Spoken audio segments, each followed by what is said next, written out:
grupos musicales que llegaron a grabar viniles aquí en Aguascalientes, pero eran grupos como más comerciales, versátiles, que tenían como la manera de financiar o de hacer este tipo de grabaciones. En el rock and roll, grabar un vinil en los años 70, 80 era un sueño. Órale, ¿era caro hacerlo? No, era caro y era imposible. Órale. Pues, o sea, no tenías conocimiento de cómo se hacían las cosas. Órale. Ni siquiera, si tú oyes los primeros discos de rock, no de rock and roll, de rock, por decir, no sé, los primeros discos de Toncho Pilatos, Peace and Love, o sea, están grabados, suenan, pero seguro que los mismos técnicos con los que grabaron no tenían el conocimiento para poder hacer las cosas para una banda de rock. Estaban acostumbrados a grabar baladistas, a grabar orquestas, músicos como más mesurados, el volumen, el punch del rock and roll era otra cosa. Órale. ¿No? Entonces grabamos ese segundo disco, la verdad le echamos muchas ganas, bueno, a la hora de grabarlo, a Federico no le convenció la forma de tocar de nuestro baterista. Oh. Y entonces le tuvimos que hablar a Julio para que él grabara. Él grabó la mayoría del disco. Álvaro también grabó algunas cosas, pero casi todo el disco se lo aventó Julio. Entonces sí suena. Órale, con amarrado. la vibra y amarrado y todo ese rollo. Y ya con el que ríe seguimos pues dándole. Hicimos 2 giras centro-occidente, fuimos a tocar a muchos lados, a Ciudad de México un chorro de veces. Le abrimos a quien se te ocurra. O sea, a quien se te ocurra. Antes del que ríe se me olvidó mencionar un grupo importante para mí también, en el cual nada más duré 6 meses, que fue los Watts. Ah, ok. Con los Watts había trabajo.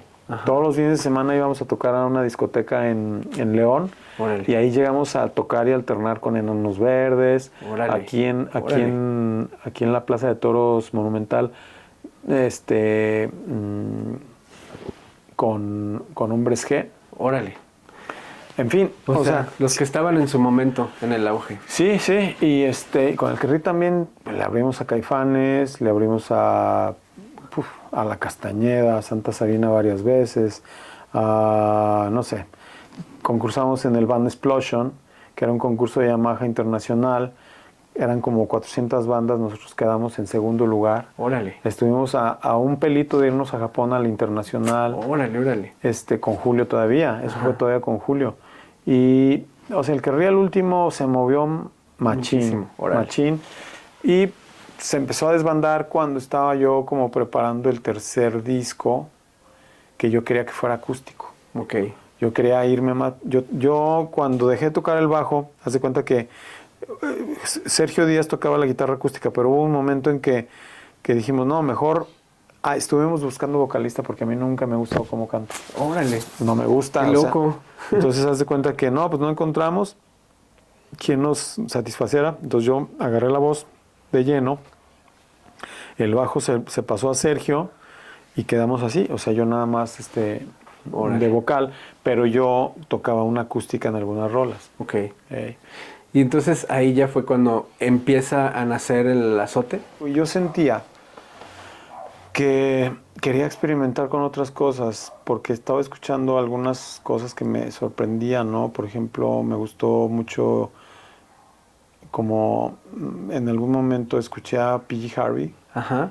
Y PG Harvey como que me mostró maneras de hacer las rolas diferentes, ¿no? O sea, en la que no siempre tiene que ir todo el ensamble. Ok. Y luego también en algún momento, esto es previo al azote, escuché a Madre Deus. Órale. Y Madre Deus me encantó el hecho de trabajar como un arreglo de guitarra diferente, no tan rockero. Entonces, el que ríe el último, en la última etapa del que ríe el último estaba de baterista el Talaco. Entonces, él tocaba muy bien, todo el rollo. De repente, Hugo me dijo, ¿sabes qué? Yo me quiero dar un break, yo quiero ponerme a estudiar. Quiero estudiar más guitarra, más música, y la neta ya... Teníamos 7 años. Órale. O sea, el que ríe el último duró 7 años, que para mí es poco, porque realmente sí podíamos haber hecho una trayectoria como tal, como el que ríe el último, si hubiéramos aguantado un poquito más vara. Entonces yo les dije a todos, les dije, bueno, perfecto, si quieren que se acabe está bien, yo voy a continuar porque estas canciones son mías y pues yo las voy a grabar de alguna forma. Entonces ahí ya entra la historia del azote, que para mí es uno de los proyectos en los que creativamente, en el discurso que llegamos a desarrollar, en las letras que llegué yo a realizar y en la música misma y con los músicos mismos que participaron ahí, para mí ha sido la experiencia más importante en cuanto a mi creatividad, ¿no? Y los resultados pues, del azote son 2 discos de estudio, un disco en vivo, pero en vivo con música original, un DVD y una cantidad de conciertos memorables, porque cada concierto era un performance diferente y ese reto lo mantuvimos 11 años. Pues me acuerdo muchísimo de las tocadas, de hecho, del azote, porque no era como ir a ver una banda de rock, era como ir a ver una puesta en escena de algo artístico muy redondo, muy global. Es que era multidisciplinario. Hacíamos muchos experimentos y mucha de esta formación que te digo que tuve en la Ponce con el maestro Prudencio y con algunos otros maestros que tuve la fortuna de tener, las puse en práctica en el azote, ¿no? La multidisciplinariedad fue una de ellas, en las que incursionábamos en cosas teatrales, sin ser teatreros y sin tener ninguna formación en ese sentido. Tenía como esa magia que jalaba a gente de teatro, a gente de artes visuales, a músicos. Era así como, ay güey, aquí estamos encontrando de todo, ¿no? La gente tenía una reacción y una cautivación y decían, ¿y ahora qué van a hacer estos güeyes, no? Shows memorables para mí, varios del Teatro Morelos, y metíamos a la gente mucho en nuestras performances. Recuerdo que hacíamos concursos, vamos a rifar una bolsita de sopa de pasta y ese tipo de cosas. Y empezamos haciendo esto del azote. Surgió, fíjate, las primeras tocadas era en La Querencia. ¿Y quién crees? El primer azote éramos Luis Delgadillo y yo. Nada más. Tocando solos con guitarras. A veces medio embriagados. Emocionados, felices, Y luego ya se fue conformando. Yo escuché a Alex, el vocal, lo escuché. Yo conocía a su familia hacía tiempo, a sus hermanos, etcétera, a Omar, el diseñador, etcétera. Y haz de cuenta que él iba a presentar unas canciones de él. Y había un antro que se llamaba El Cronos, que estaba por Avenida Universidad. Y ahí me dijo, oye, es que necesito el equipo, me lo puedes rentar, no sé qué. Dije, ok. Se lo renté. Y cuando lo escuché cantar, dije, este es el güey que yo ando buscando para que cante. ¡Qué chido! Este es el güey que yo ando buscando. Me encantó su voz. Y lo invité. Para esto ya habíamos empezado también a ensayar con Miguel Medina, que ahorita está en Montreal. Que era una bestia de bataco, ¿no? O le puedes... no se pueden creer como bataco. Creo que he podido tocar yo con bateristas increíbles. Que es Julio, Miguel Medina, Rafa de la Rosa, el Talaco, Emilio García. O sea, neta, me ha tocado mucha suerte de tocar con muy buenos bateristas. Y el ensamble primero del azote a trío, así con Alex, Miguel y yo. O sea, ya, digamos, formal, nos presentamos en una feria del libro. Ernesto de Luna nos dio la oportunidad. Y en esa primer tocada en la Casa de la Cultura, El Araña, Miguel Martínez, nos vio, ya nos conocíamos, ya éramos compas. Y se acercó conmigo y me dijo, invítame, cabrón. Me encantó lo que están haciendo. Entonces le dije, ok. Y entonces él entró a tocar violín y algo que él llamaba tiple, que no era precisamente un tiple, era una guitarra adaptada para que fuera un tiple. Que es como un instrumento muy metálico en su sonido, como con cuerdas dobles. Y entonces ahí ya empezamos a chambear ya en la conformación de las rolas. Para esto yo tenía muy buena relación con Jerry Rosado, guitarrista de Consumatumés, que ahorita ya es un productor muy importante. Y ellos estaban empezando el proyecto de Discos Intolerancia. Entonces yo le dije a Jerry, pues mira, tengo esto, güey. O sea, y Jerry dijo, a huevo, cabrón. ¿Cuál disco fue ese, maestro? El primero, el azul, el azote, el que donde están las dos niñas. El que está en Spotify. El que está en Spotify. Bueno, voy a hacer aquí un paréntesis. Si alguien puede estar viendo el video y aparte poner a un ladito las rolas del Azote en el volumen 4 o 5, nada más para que se den una idea de la loquera de la que estamos hablando, estaría muy chido. Y ahí está el material del Azote en Spotify.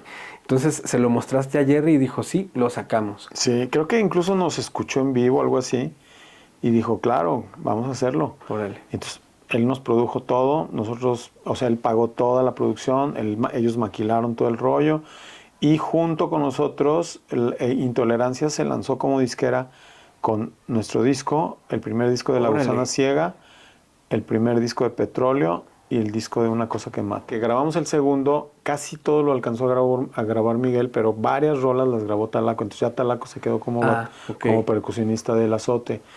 Y giramos con ese disco, bueno, por decirlo, tampoco salíamos tanto ni nada, pero yo siento que el Azote fue muy de arraigo de Aguascalientes. Okay.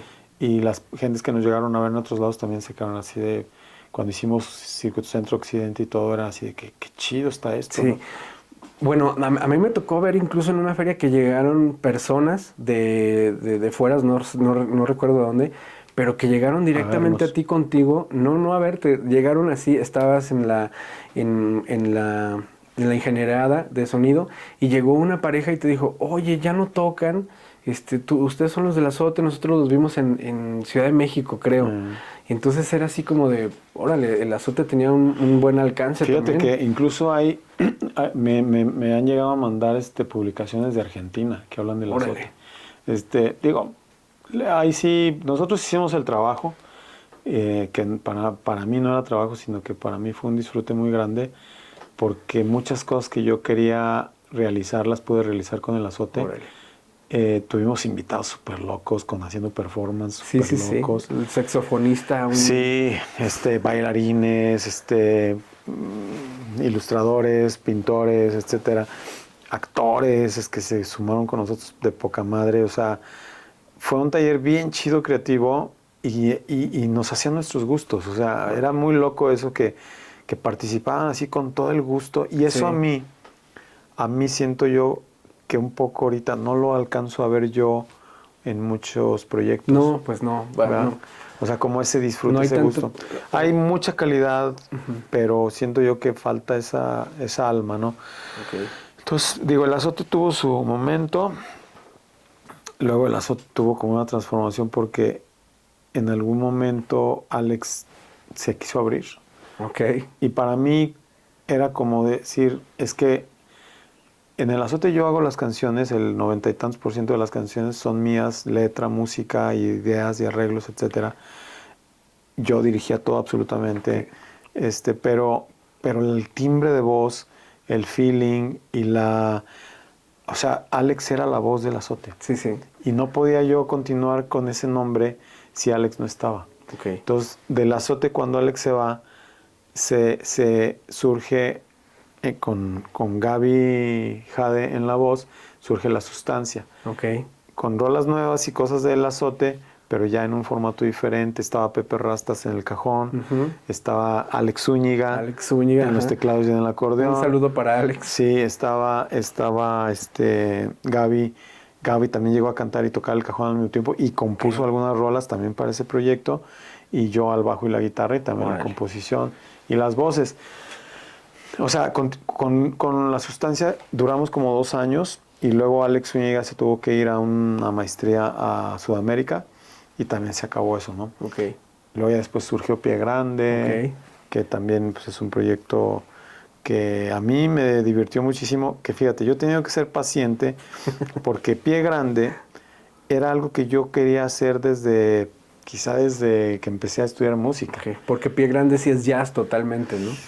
Es un jazz progresivo raro. Okay. O sea, no es jazz. De hecho, decía Chopis, es que Pie Grande es mi grupo de rock. Órale. O sea, no, pero tuvimos experiencias bien chidas con Pie Grande.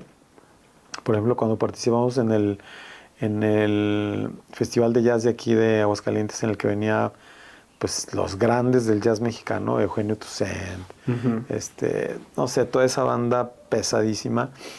Aarón Cruz, que para mí yo creo que uno de los mejores bajistas, si no es que el mejor bajista de México, nos platicó, dice, es que nosotros abrimos un concierto donde él iba a tocar acompañando a otro músico de jazz. Y dice Aarón, nos platicó, es que cuando yo estaba en el camerino y empecé a ver lo que estaban haciendo, dije, ¿quiénes son estos? No cabrón? manches. Se asomó y dijo, ¿qué pedo con estos güeyes, no? Tuvimos oportunidad de viajar fuera del país 4 veces. La más importante fue ir al festival Java Jazz Fest de Indonesia. Órale. En el que ahí sí ves jazz de todo el mundo. Ajá. Y un festival organizado de una manera que tú no te la crees. O sea, es el festival más importante de Asia. A mí me gustaba mucho Pie Grande, yo le veía mucho futuro.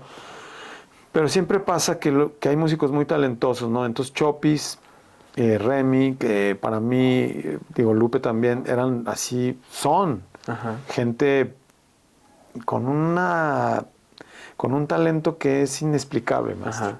¿Me entiendes? O sea, yo no sé de dónde salen estos güeyes que tienen esas capacidades, que la disfrutan tanto y pues ellos continuaron su camino, su quehacer musical y pues ahí están dándole. Chopis ya es un referente ya en la música en México, cabrón. Okay.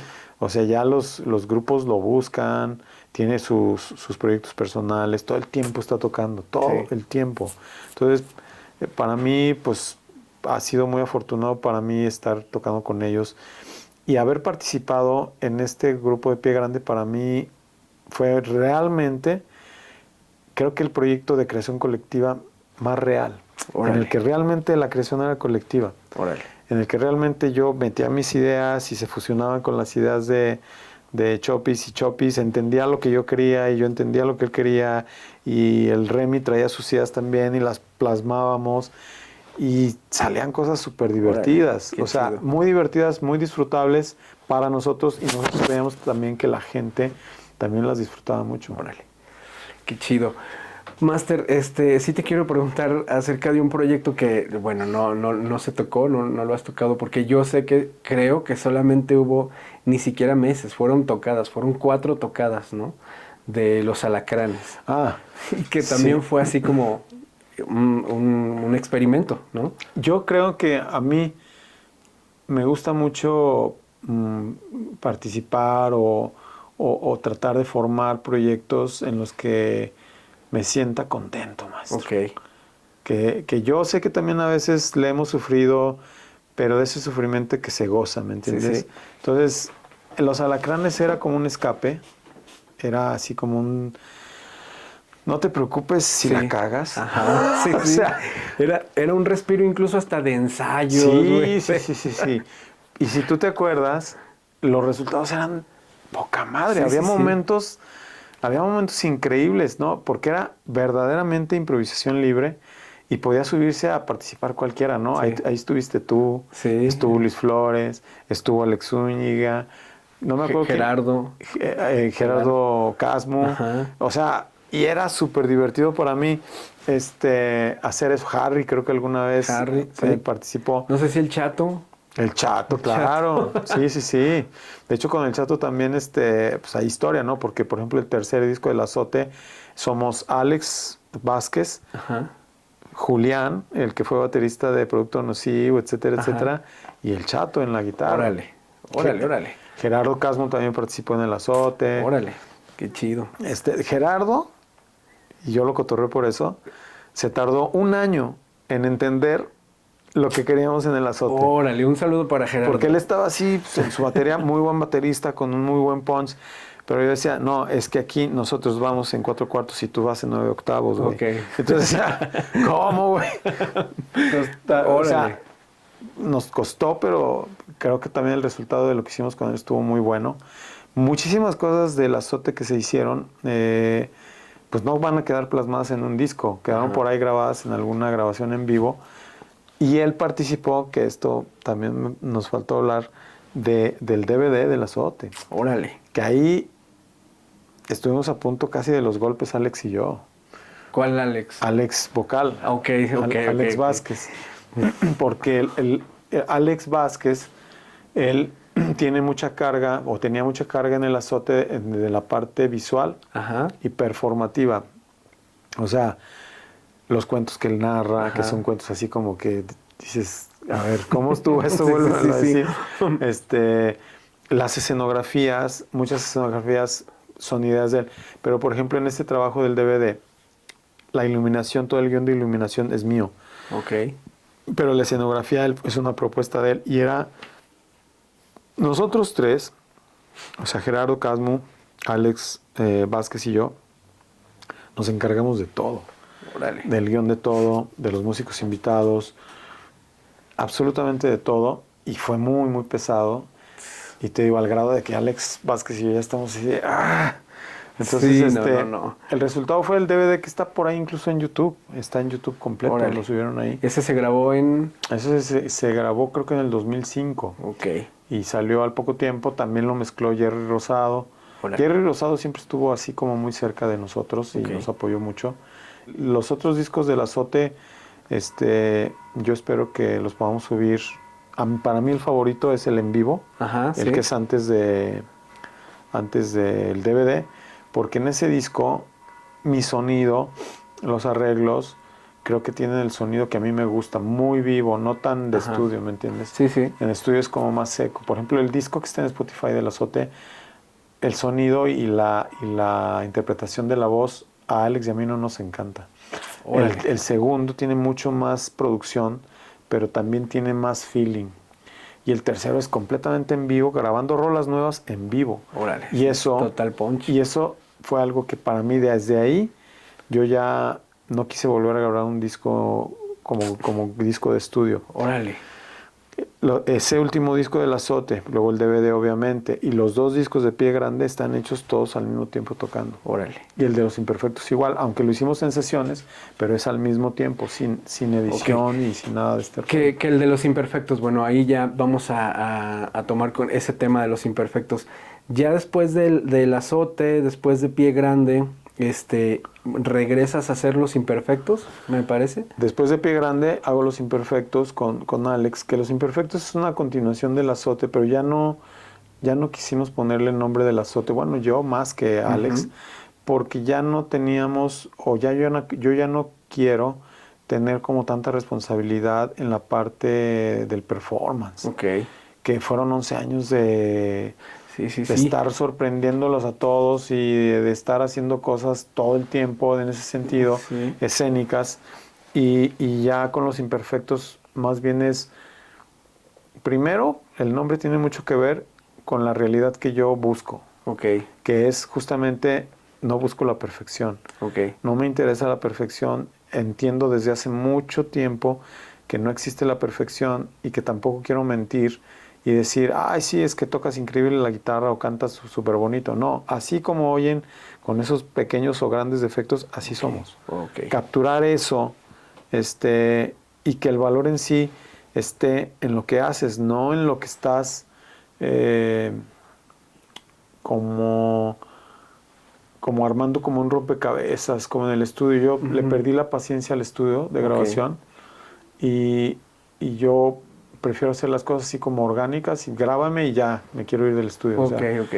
Por ejemplo, ese disco de Los Imperfectos lo grabamos en casa de Gerardo Casmo y en el estudio de León que se llama, que es también de como vintage, que tienen... ya, con Cabe. Con Cabe, Ajá. ahí grabamos varias rolas. Y a mí me gusta cómo quedó. Ese disco también está en Spotify. Sí, si pueden checarlo. Está y haz de buenísimo. cuenta que, por ejemplo, se lo mandé a Piro de Ritmo Peligroso cuando tenía su podcast.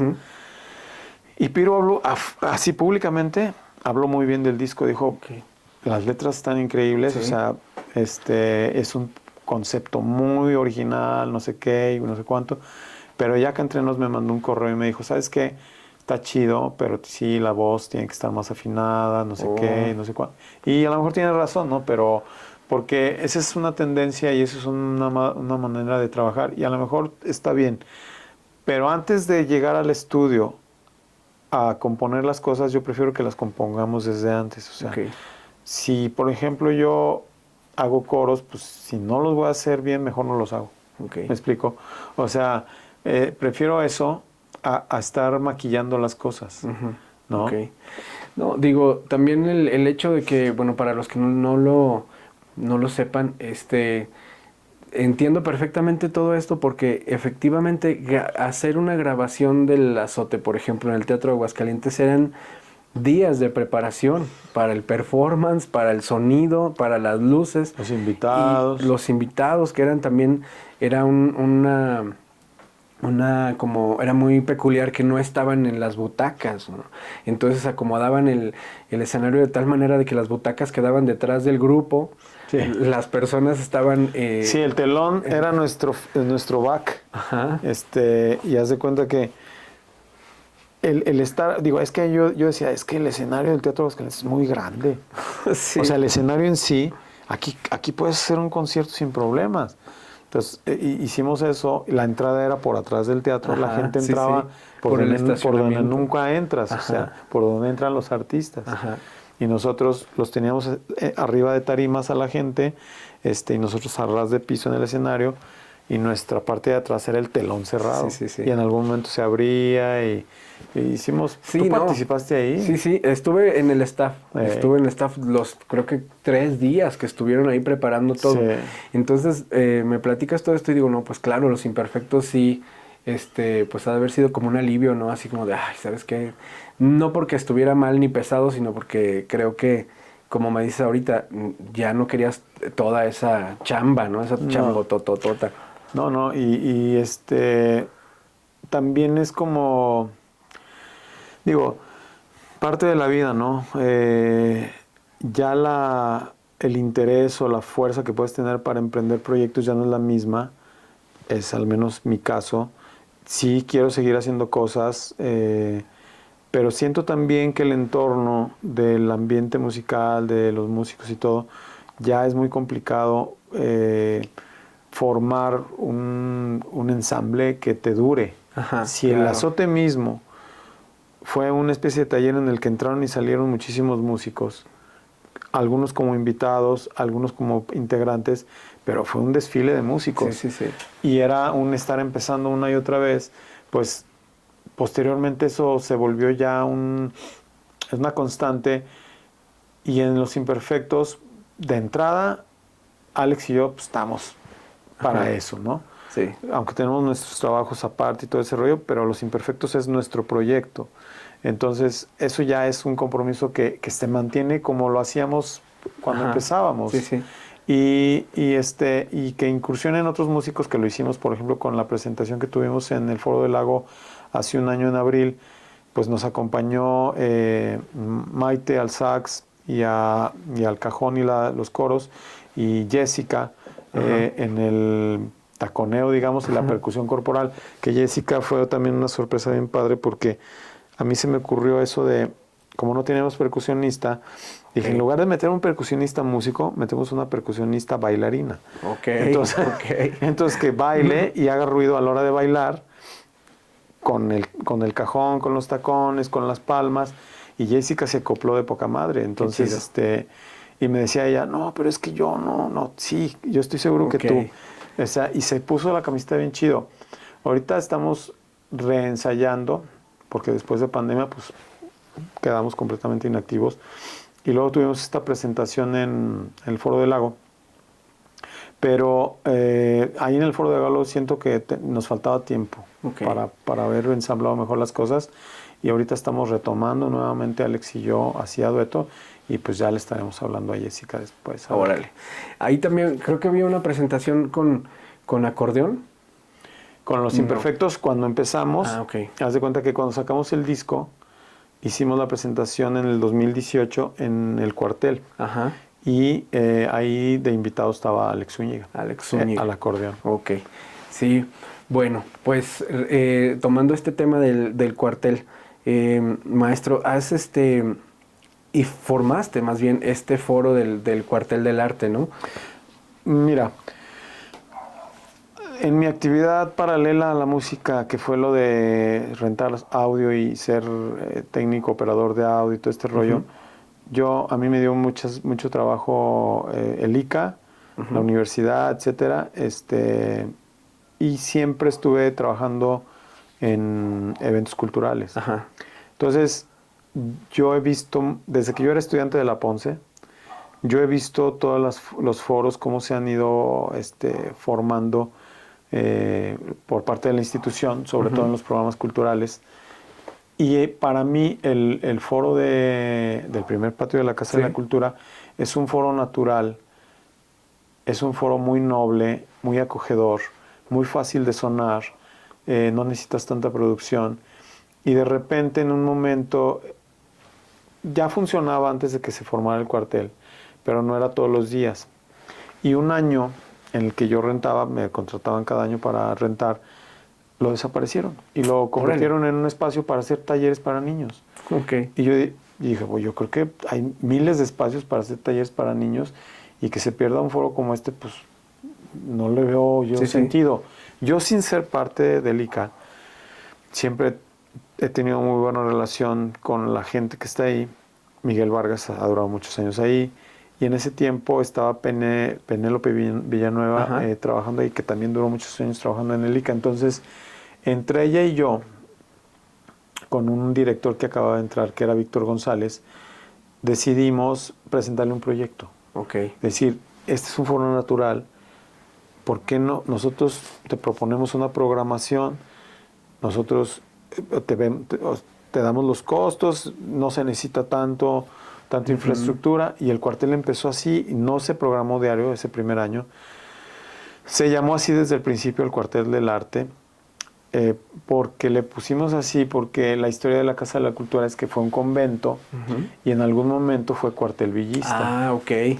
Por eso el Cuartel del Arte. Okay, Entonces, que me acuerdo que el director de ese entonces, que era Víctor González, como que no le gustó mucho la idea del nombre, pero pues así se le quedó, el Cuartel del Arte, ¿no? Okay. Entonces, Penny súper inquieta y también súper melómana y con muchas relaciones todo el tiempo y trabajando dentro del ICA, pues conformamos una programación de inicio, que creo que fueron, no sé, 12, 13 fechas el primer año, y funcionó muy bien.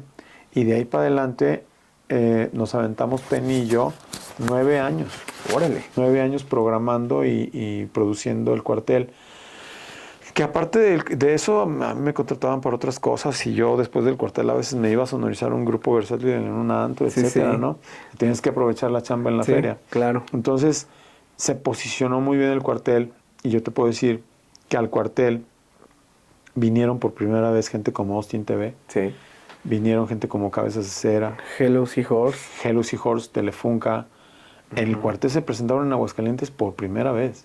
Hubo uno muy bueno de La Barranca. La Barranca, increíble. Estuvo buenísimo ese. Jaime López, Jorge Reyes. Jorge Reyes, sí. No sé, una cantidad. Y la programación, ya en cierto momento no la hacíamos nada más Penny y yo. No, yo proponía muchas cosas, Penny proponía otras. Connie Ramírez, que era como la jefa de Penny, también proponía otras. Y entonces se fue haciendo una riqueza de variedad, pero de riqueza cultural tan chida, que ahí convivían grupos locales muy nuevos, con grupos internacionales, con grupos nacionales, que a Love Electric, que Cráneo de Jade, jazz, rock, cosas experimentales, cosas performativas, que el Instituto Mexicano del Sonido, que hasta electro, y creo que Penny y yo formamos un equipo realmente muy bueno. Órale. Después, en alguna administración ya como que me dijeron, no, pues tú ya no juegas, y órale. Ya me dejaron fuera de la jugada, y creo que fue cuando yo empecé a colaborar con el IMAC, fíjate. Órale, qué chido. Hace casi 13 años, cuando Eva Terán entra como directora del IMAC, que con Eva nos conocíamos desde...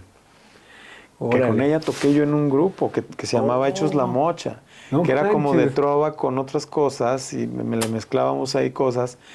Y luego ella fue mi jefa porque ella era la directora de la Casa de la Cultura de Jesús María. Órale. Y yo era maestro de la Casa de la Cultura. Qué chido. No manches, maestro, un montón de anécdotas.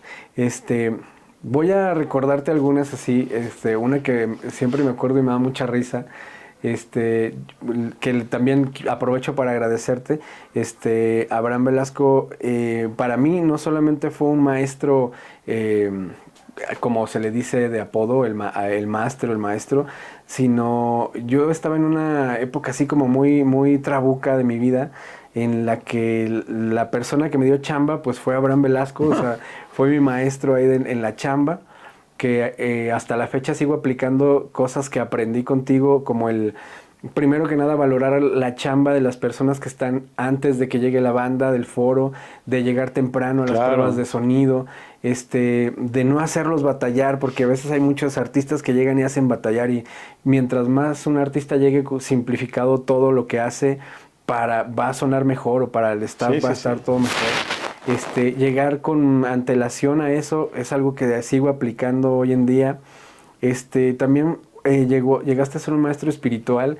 Yo me acuerdo que en esas épocas que llegaba yo a tu casa primero para después irnos a chambear, me acuerdo, yo ahí conocí por primera vez lo que era la comida vegana, o vegetariana, que llegué y me ofreciste una milanesa empanizada y no, pues gracias, muy chido. Y estaba muy bueno el pollo y me dijiste, cabrón, no, pues no es pollo, maestro, es una milanesa de soya, me parece, ¿no? Y ahí vi la colección de discos también. Vivías ahí en el centro de una privada. En López Velarde. En López Velarde. Maestro de música también, digo, fui como 2 o 3 veces ahí al ensayo de la vecindad del rock a que me dieras algunos tips o que me dijeras cómo hacerle con el bajo. Y bueno, pues de eso, y aparte maestro de ceremonias, la neta, maestro de bandas, maestro de muchísimas generaciones que han pasado y que han llegado a tocar y no saben lo que es los monitores, lo que modula tus volúmenes, maestro. Esa frase era así icónica.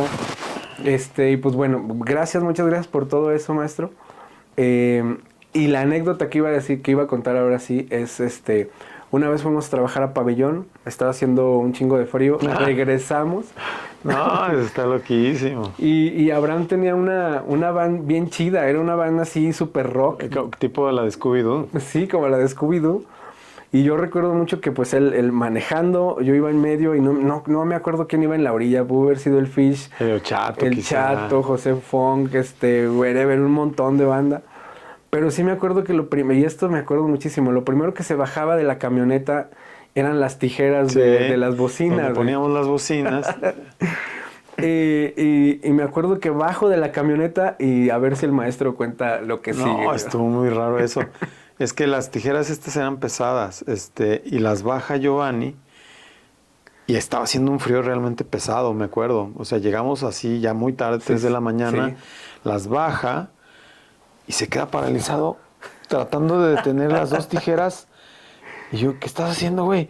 Es que no me puedo mover. ¿Cómo que no te puedes mover? A mí me dio risa. Yo pensé que estabas bromeando. No. Sí, me quedé así paralizado. Y yo me acuerdo que esa vez entumido, ¿no? Sí, rarísimo. Sí. Y me acuerdo de esas veces que en lugar de ayudarme o de quitarme una tijera, te estabas atacado de la risa. Sí. Pero bueno, así son las cosas que recuerdo del maestro. Y gracias, agradecerte esto y preguntarte, ¿cuántos años llevas en esto del rock and roll, maestro? ¿Más de 40, o 50 años? Y la siguiente pregunta sería, ¿cómo hacer para mantenerte así, siempre en el rock and roll? Fíjate que yo no sé. Yo tengo 60 años ahorita. De escuchar y de estar interesado en el rock and roll desde antes de los 10, fácil. Okay. O sea, yo creo que desde los 8 o antes, porque a mí los Beatles me cautivaron, así dije, wow. Me acuerdo que mi papá compraba la revista Life en español, y en una de esas, 2 de esas, una venía un reportaje muy largo de los Beatles, así como la historia y muchas cosas, yo me la chutaba. En aquellos años sí leíamos mucho, la gente leíamos mucho más. Y me cautivó, y yo cuando leí eso, yo solamente había escuchado Let It Be, y empecé a buscar música de los Beatles, y el primer vinil que yo me compré fue Let It Be de los Beatles. Órale. Entonces yo de escuchar rock and roll, pues, o sea, desde niño. Okay. Desde muy niño, me interesó. Fue como mi interés primordial musical. De tocar, pues a lo mejor cuando tenía, no sé, 18, 19 años, empecé ya a tocar rock and roll. y a tocar de una forma, te digo, que yo me la tomaba muy en serio, y con los que tocaba también se la tomaban muy en serio. O sea, no era estar jugando a ver qué pedo y a sentirnos los rockstars. No, era queremos sonar bien, ¿no? Entonces, y de músico, pues, yo creo que si yo entré a la Ponce, porque antes de esto mi papá me regaló una guitarra. Ajá. Y entré a estudiar guitarra así, onda rondallera ahí en la Casa de la Cultura. Y luego ya yo me compré mi propia guitarra, una guitarra mejorcita. Okay. O sea, te voy a contestar. Mira, le pregunté yo a un amigo muy querido que es Francisco Franco, que es el que te digo que es un cineasta de altos vuelos. Ajá. Cuando yo lo entrevisté en la pandemia, cuando hacía los podcasts, le dije, ¿en qué momento tú te decidiste a dedicarte a esto? Y me dice, no es que no me decidí, es que esto es lo que hago desde niño, cabrón. Órale. Y yo siento que a mí me pasó algo muy parecido. No es que yo haya decidido dedicarme al rock and roll. O sea, sí, en este momento que te digo que vi al Riff Jazz Quartet, como que me llegó la determinación. Pero el interés de que yo quería ser músico viene desde mucho tiempo antes, ¿no? O sea, como el sueño. Yo no creo tanto en ese rollo de sigue tu sueño y para que logres, no sé qué. Okay. Porque te voy a ser franco, yo no siento que tenga logros importantes. Yo lo que siento es que intentos importantes sí tengo. Okay. Pero logros no lo sé. Órale. Yo siento que el logro más grande para mí es poder dejar plasmada la música que me interesaba. Y la música ha sido como un medio de expresión para mí, Okay. que es el medio de expresión favorito que tengo. ¿Me explico? Me gusta también hablar, Ajá. sí, charlar, pero mi medio de expresión favorito para desahogar Okay. o para decir algo, digamos, de corazón a corazón, aunque suene cursi, pero es así, es la música. A mí la música que me ha interesado es porque me llega hasta el fondo. O sea, Okay. si en algún momento me interesó Bach, es porque los pequeños preludios que me ponía a estudiar mi maestro de piano era así de, wow, Órale. qué nivel, chido. ¿no? O si yo llegaba a escuchar algo de jazz o llegué a tocar algo de jazz, también había cosas que me llegaban hasta el alma, ¿no? Entonces, yo creo que esto es lo que he querido hacer desde que soy niño. Órale. Y en cuanto pude lo empecé a hacer. Qué chido. Y francamente a últimas fechas, ya con más compromisos familiares y con el trabajo que tengo en la institución que trabajo, pues obviamente ya no me queda el mismo tiempo para poderle dedicar a la música que yo quiero hacer, pero aún seguimos intentando haciendo música y teniendo ideas en proyectos. Tengo una idea para hacer algo yo solo, completamente solo, con mis pedales de loops. Okay. Sin una pretensión mayor que el que simplemente expresar algo y ofrecerlo a los demás, porque también aprendí hace mucho tiempo, desde quizá cuando entre el que ríe y el azote, que no hay que esperar nada, que hay que más bien ofrecer lo que tienes y de regreso lo que venga, pues que es ganancia. ¿Tienes Spotify? Sí. Tres bandas de rock que me recomiendes para escuchar. Así que tú, o que estés, una que escuches actualmente, una que sea como de cajón que siempre puedes escuchar, o de las que ya tengas ahí en tu lista de reproducción. Déjame te digo que una de las bandas que me gustó mucho hace poco fue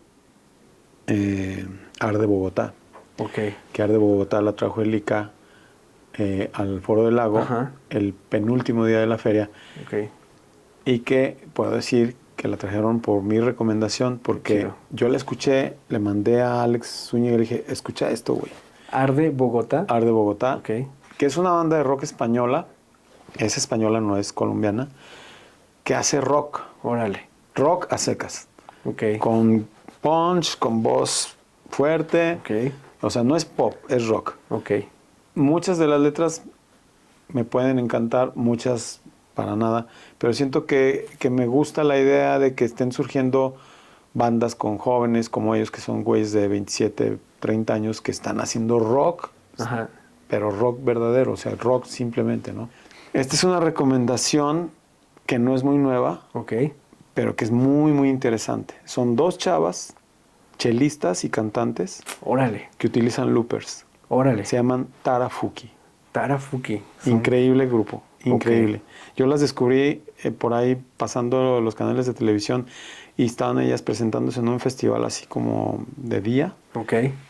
Y ahí en la televisión se veía así todo lo que hacían con sus chelos. O sea, cantan y tocan, Órale. son rolas, pero el ensamble son dos chelos, dos voces con loopers. Órale. Esa es una, Tarafuki. Imelda May, maestro. Imelda May, ¿qué es, maestro? Imelda May también es rock. Y lo que me gusta de ella, tiene una imagen en algunos discos como de Betty Pop, ¿cómo le llaman a estas chavas? No, de la tendencia... Visualmente tiene una tendencia así de esas como de los años 50, 60 que se pintan acá. Pin-up. Pin-up. Ajá. En algunos discos, pero en los últimos discos que hizo, Órale.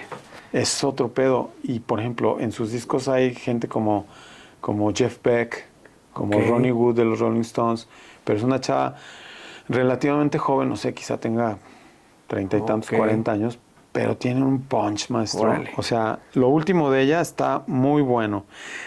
Y redescubrí un grupo hace, ¿qué será? Un año, que yo lo había escuchado en los 80s y que se hicieron muy famosos por una especie de balada así como sensual. Ok. Pero sus primeros discos son New Wave Punk, Órale. que ellos se llaman Divinals. Divinals. Y esos sí. Divinals los redescubrí porque me encontré en YouTube un concierto que se hacía en Los Ángeles, era un festival que se hacía en Los Ángeles que se llamaba, no me acuerdo cómo se llamaba el festival, pero haz de cuenta que había un día de pop, un Órale. día de rock y un día de heavy. Órale. Y entonces ellos abren en uno de esos días. Yo estaba buscando un grupo que me había gustado mucho en los 80s que se llamaba Missing Persons, Ajá. que es el grupo de Terry Bozzio, que después él fue baterista de Frank Zappa, Sí. y era un grupo de New Wave, pero Ok. muy, muy pesado, muy buenos. Ahí también tocó Warren Cucurulo de Frank Zappa y que luego estuvo con Órale. Duran Duran. Pero buscando eso, que sí los encontré en ese festival, encontré a The Vinals. ¡Wow! Órale. La cantante, Qué chido. poderosa, o sea, con una vibra impresionante. El primer disco de The Vinals es... Órale. Pero es rock, todo lo que te estoy recomendando es rock. Qué chido. Y así cosas más viejitas, pues yo siempre recomiendo mi banda favorita italiana, que es Aria. Ajá. Para sí, que escuchen lo impresionante que era experimentar con la voz del cantante Demetrio Stratos, que se murió en el 78, 79, de una onda así fulminante, medio de cáncer en la sangre, no sé qué rollo, pero los experimentos que hacía eran fuera de serie y todavía los pueden escuchar en la discografía de Aria, que era una especie de jazz progresivo italiano. Ok. Muy, muy cañón. Va. Muchas gracias, Master. Y bueno, recuérdanos tus podcasts y ahora sí tus discos en Spotify, lo que tienes ahí de... Pues mira, en Spotify está el primero del Azote, está el de Los Imperfectos y están los dos discos que hicimos con Pie Grande. Ok. Entonces, pues ahí están, si los quieren checar. Creo que pues hay cosas chidas en esos discos. Y el podcast que tenemos ahorita haciendo en el iMac es Del Futuro No Me Acuerdo, que así también se llamaba cuando lo hacíamos por Zoom durante la pandemia, que ahora lo estamos retomando, pero ya presencial. Y pues abordamos temas justamente de eso, que no tienen nada que ver con el futuro, sino con el pasado, ¿no? Como con la historia de las cosas. Tuvimos un primer podcast que fue Los orígenes de la radio cultural en Aguascalientes, que estuvo bien entretenido. Está bien chido. Luego el segundo fue los primeros estudios de grabación en Aguascalientes. Y hoy justamente en la mañana, no sé cuándo vaya a salir, pero hoy grabamos un podcast que se llama, el tema es ¿Quién fue Raúl Stallworth? Órale, muy bien. Hey. Muchas gracias, maestro. Gracias por venir. Hombre. Denle like y compartan si pueden. Muchas gracias.